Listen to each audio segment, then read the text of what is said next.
Le Bet Midrash Hillel, fondé à la mémoire du Rav Hillel Pevzner Zichrono Livracha, est heureux de partager avec vous l'étude du Rambam au quotidien. Une étude instaurée par le Rabbi en 1984, 5744. Cette étude a pour but d'unir tout le peuple juif autour de la Torah et l'unir autour d'un livre, le Mishneh Torah, qui passe en revue l'ensemble de toute la Torah entière. Comme le Rabbi l'a écrit, Yesh leit ached, il faut s'unir. Al-Yedé Limoud par une étude à Kolel qui inclut Kol la Torah Kula, toute la Torah entière, et c'est la particularité de notre étude du Mishneh Torah.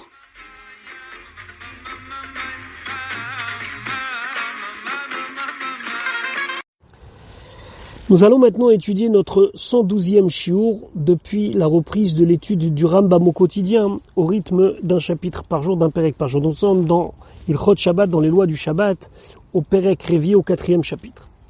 Dans le chapitre précédent, on a évoqué les différentes manières de garder un plat chaud pendant Shabbat. Il y avait des manières qui étaient interdites, d'autres qui étaient permises. Ça dépend, est-ce que ça rajoute dans la cuisson, ça rajoute pas dans la cuisson, etc., etc.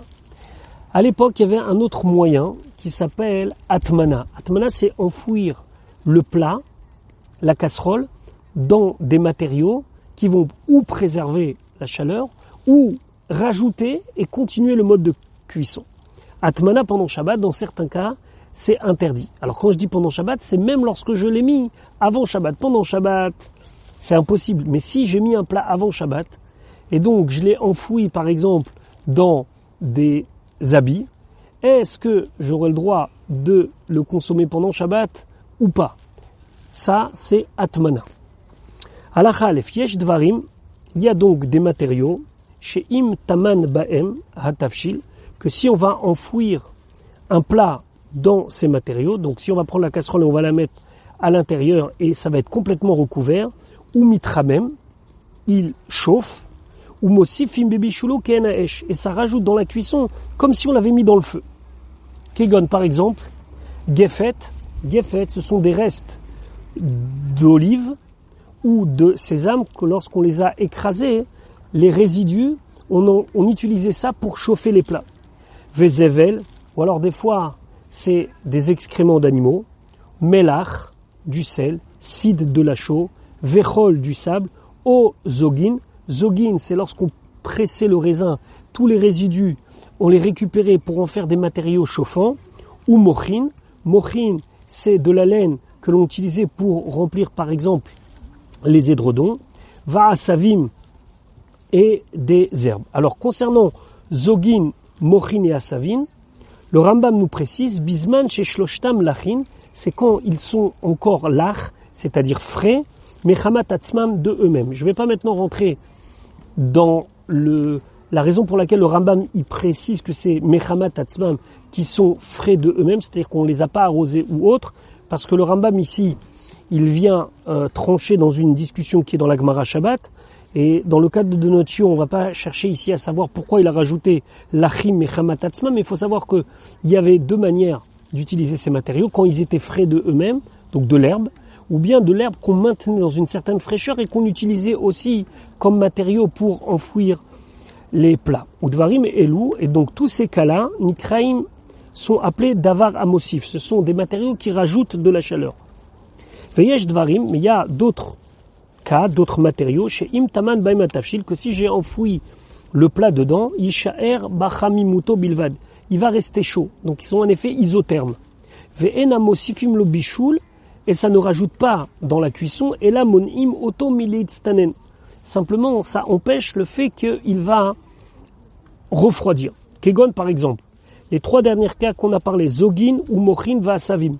Donc, ces résidus de raisin, ou bien ces plumes avec lesquelles on remplit les édredons, ou bien les herbes, yeveshim. Quand c'est sec, ça n'a plus d'effet de rajouter de la chaleur, c'est simplement isotherme. Ursut, des tissus, perote, des fruits, kanfeyona, des plumes, un oret apishtan. Un oret apishtan, c'est quoi? C'est lorsqu'on travaillait les balles de lin, il y avait des petits résidus qui tombaient, on les récupérait, et c'est des choses qu'on utilisait comme matériel isotherme. un soret charashim, et la même chose, les résidus, lorsque il y avait le menuisier qui coupait, tout ce qui tombait comme petits résidus, la suie, etc., on l'utilisait, ou shlachim, c'est des peaux, vegizet semer, ce sont des morceaux de laine, mais durs, ou dvarim elou, donc tous ces cas-là, nikraim, ils sont appelés davar sheno mosif. C'est quelque chose qui ne rajoute pas de la chaleur. Donc maintenant on a mis les bases. Qu'est-ce que c'est atmana? Enfouir. Et on a vu qu'on pouvait enfouir dans deux catégories de matériaux, ceux qui rajoutent de la chaleur et ceux qui ne rajoutent pas de chaleur. Alachabet. Minadin, haya shetomnim bedavar amosif evem ilbeodium. Selon le din pur, il aurait été possible d'enfouir dans des matériaux qui rajoutent de la chaleur tant que Shabbat n'est pas rentré. Mibéodium. Erev Shabbat, vendredi, on aurait pu prendre notre casserole et la mettre, par exemple, dans un conteneur où il y a du gefet, des restes d'olives qui sont écrasés. Davar amosif. Et ça aurait rajouté de la chaleur et ça aurait continué la cuisson. Veisher atafshil tamun be Shabbat, et le plat serait resté enfoui pendant Shabbat. Shari machim al gabe aesh be Shabbat. La preuve, c'est qu'on a le droit de laisser des plats sur le feu pendant Shabbat. C'est pas interdit. Donc c'est pas ce problème-là de laisser un plat qui va continuer à cuire pendant Shabbat.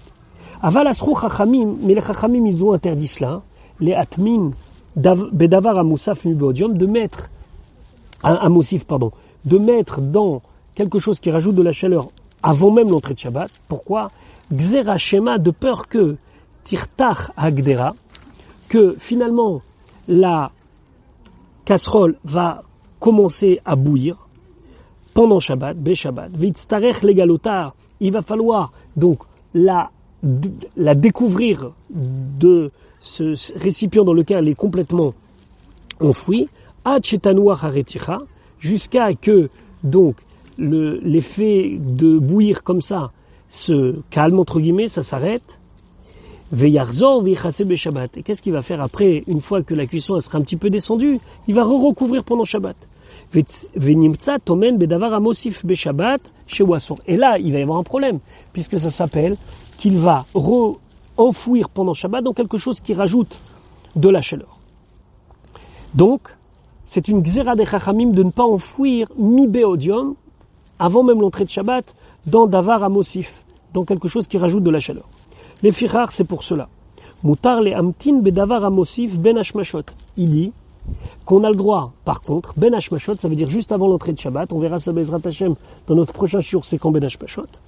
On peut enfouir à l'intérieur d'un récipient qui contient des matériaux qui rajoutent de la chaleur. Chez Stam, Gderot ben hashmashot, kvar ratrou venachou mi bebarbuam. Parce que normalement, ben hashmashot, ça y est, on a fait déjà porter à ébullition tous les plats, et donc l'ébullition elle est retombée, et on ne craint pas que ça va arriver. Vekevan shenachou shuv enam rotrim. Et puisqu'ils sont déjà arrivés au maximum à ébullition, une fois que cette ébullition elle est retombée, on ne craint pas que ça va revenir pendant Shabbat à une telle situation, et donc on ne va pas craindre. Alors sur cette halakha-là, encore une fois, c'est pas halakha les maaseh, c'est pas un shiur de halakha de Shabbat, mais il y a beaucoup d'encre qui ont été écrits pour faire la différence entre mettre avant Shabbat où c'est interdit et mettre juste avant l'entrée de Shabbat ben hashmashot où c'est permis. Mais on va pas rentrer dans le cadre de notre shiur, on va simplement expliquer les paroles du Rambam. Les paroles du Rambam sont simples. Ben hashmashot, étant donné que ça y est, tout a déjà bouilli, arrivé à ébullition, et puis les plats sont entre guillemets dans l'état dans lequel ils doivent rester à partir de maintenant, on ne craint pas que ça va arriver pendant Shabbat. Par contre, si c'est mi-béodium, alors ça peut que la cuisson elle va monter, et c'est seulement pendant Shabbat que ça va arriver à ébullition et qu'il va y avoir donc ce phénomène-là où il va devoir un petit peu faire redescendre la chaleur, donc il va découvrir, et il va laisser découvrir pendant un moment, et après, une fois que l'ébullition va retomber, il va recouvrir, et là c'est un problème. Donc c'est la raison pour laquelle, pendant la période qui est pré-shabbatique, c'est interdit, alors que ben hashmashot, juste avant l'entrée de Shabbat, c'est permis. Halakha gimel. Vechen minadin haya litmon atafshil bedavar sheno mosif evel. La même chose, on aurait pu enfouir dans un matériau qui ne rajoute pas de chaleur, be-shabbat atzma, pendant Shabbat. On aurait pu largement prendre une casserole pendant Shabbat et la mettre dans quelque chose, par exemple, l'enfouir complètement dans des tissus. Aval asrou chachamim davar zeh, mais les chachamim ils ont interdit ça. Gzera shema yantmin beremetz, de peur que il va se permettre de mettre dans des cendres chaudes. Veillez bonitzotzot shel esh, et dans les cendres il y a la crainte qu'il y ait encore un petit peu de braise.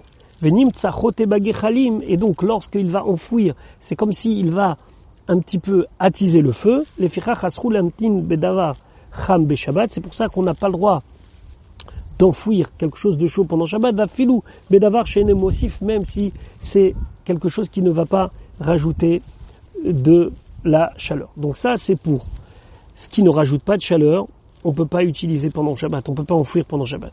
Ce qui rajoute de la chaleur, on ne peut pas enfouir mi-béodium, même avant Shabbat. Halakha dalet, safek rashecha, safek lo rashecha. C'est un doute, est-ce que c'est déjà la nuit ou pas? Muta litmon et davar cham, on a le droit de enfouir le plat chaud, ou mutar litnon davar tsonen be Shabbat, et on a le droit de mettre un plat froid pendant Shabbat, on a le droit de l'enfouir pendant Shabbat, bedavar chez enomosif, dans quelque chose qui ne rajoute pas de la chaleur. Chez l'eau, itztanen beyoter, pour le seul but que ça ne refroidisse pas plus. Donc ici, c'est facile. On a le droit, avant Shabbat, d'enfouir quelque chose de chaud, un plat chaud, dans un matériau qui ne rajoute pas de chaleur, et quelque chose de froid, même pendant Shabbat, on peut l'enfouir pour qu'il ne devienne pas plus froid. Au kedesh tzinato, ou bien des fois, on veut simplement que ça soit pas trop froid, alors on le met dans, par exemple, on va le mettre dans un bac, on va l'entourer de tissu pour qu'il se chauffe un tout petit peu quand même, qu'il soit pas si froid que ça.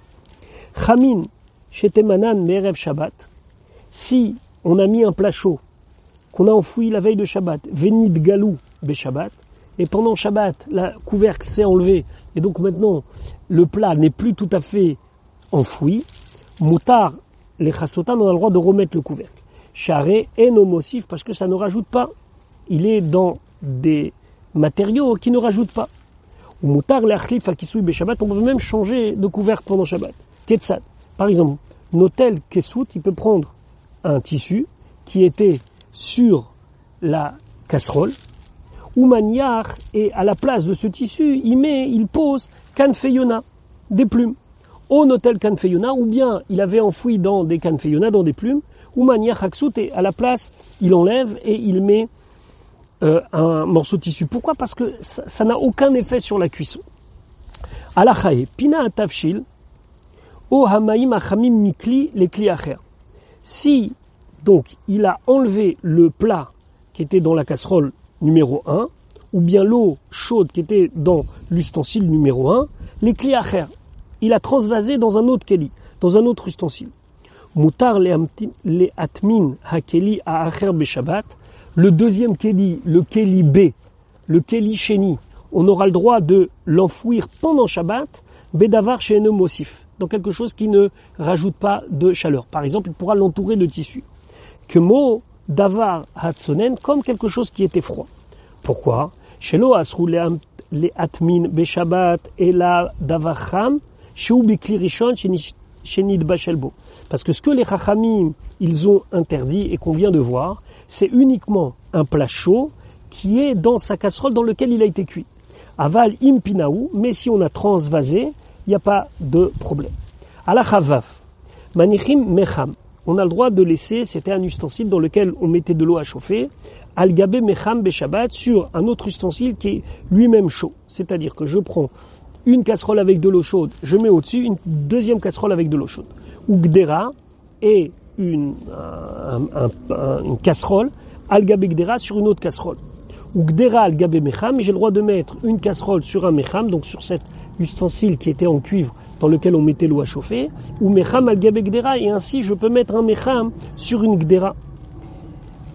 Vetar pihem bebatsek, et pour faire une jonction entre les deux, on mettait un joint avec de la pâte, on prenait une pâte, c'était une pâte à pain, mais pas consommable comme ça, assez dure, et on liait les deux par cette espèce de joint.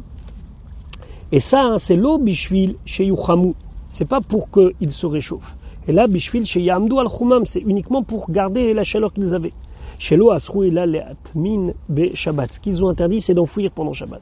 Aval le'aniar klicham al gabe klicham, mais de mettre un ustensile qui est chaud sur un autre ustensile qui est chaud. Kedeshe yomdim bachami mutam, comme ça, l'un va préserver la chaleur de l'autre. Moutar, c'est permis, ça ne s'appelle pas, atmana. Aval en manichim keli sheyesh bo davar tsonen al gabe kelicham be Shabbat. Mais on ne met pas un ustensile dans lequel se trouve un aliment ou quelque chose de froid sur un keli où se trouve quelque chose de chaud. Share molid bochom be Shabbat. Parce que le keli froid, l'ustensile qui contient donc l'aliment froid qui est au-dessus, il va se chauffer. Ve'im yinichu mi ba'erev, et si on l'a laissé depuis la veille de Shabbat, moutar, c'est permis. Ve'eno ketomen bedavar amosif, et ça s'appelle pas qu'il a fait atmana, qu'il a enfoui dans quelque chose qui rajoute de la chaleur. Voilà pour les dinim de atmana. Donc il faut vraiment pas tirer à la chalemaase de tous ces cas. Il faut ouvrir le Shulchan Aruch. Mais l'avantage, c'est qu'on a envie d'en connaître plus. Par exemple, est-ce que je peux mettre une casserole sur une autre casserole pendant Shabbat? Un cas très simple, j'ai une casserole dans laquelle il y a mon bouillon de couscous. Est-ce que je peux, pendant Shabbat, déposer la graine de couscous sur la casserole qui se trouve sur la plaque? Alors c'est sûr que c'est pas atmana, mais est-ce que c'est bichoul ou pas bichoul, etc., etc. Est-ce que j'ai le droit d'utiliser une couverture qui va complètement recouvrir la casserole dans laquelle se trouve la dafina ou le tchoulen, chacun selon ses goûts? Voilà des questions qui peuvent être étudiées dans le Shulchan Aruch, et on encourage vivement à passer à la Halemaaseh, même si ce n'est pas le but de notre shiur de Rambam, mais quand on étudie des halachot Shabbat comme ça donne envie d'aller plus loin et de savoir concrètement comment agir chaque semaine. Voilà, on se retrouve Bezrat Hashem pour la suite de notre shiur très bientôt.